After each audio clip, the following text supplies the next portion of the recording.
کلام امام الزمان علیہ الصلاۃ والسلام۔ اس میں کون شک کر سکتا ہے کہ سلسلہ تامل سے احادیث نبویہ کو قوت پہنچتی ہے اور سنت متوارثہ متعاملہ کا ان کو لقب ملتا ہے۔ یاد رکھنا چاہیے کہ جو نمبر اول پر سلسلہ تامل احکام ہے وہ اختلاف سے بکلی محفوظ ہے۔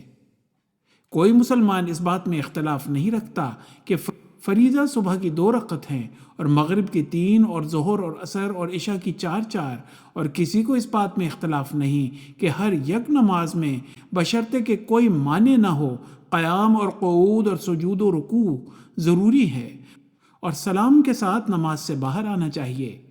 ایسا ہی خطبہ جمعہ اور عیدین اور عبادت اور اعتکاف عشرۂ اخیرہ، رمضان اور حج اور زکوٰۃ ایسے امور ہیں جو ببرکت تامل اپنے نفس و وجود میں محفوظ چلی آتی ہیں، اور ہمارا یہ دعویٰ نہیں کہ ہر ایک حکم نبوی اور تعلیم مصطفی یکساں طور پر سلسلے میں آ گئی ہے۔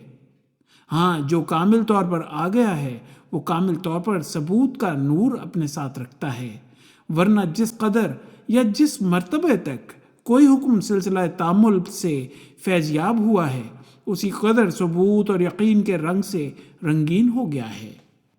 حوالہ مباحثہ لدھیانہ روحانی خزائن جلد نمبر 4 صفحہ نمبر 87۔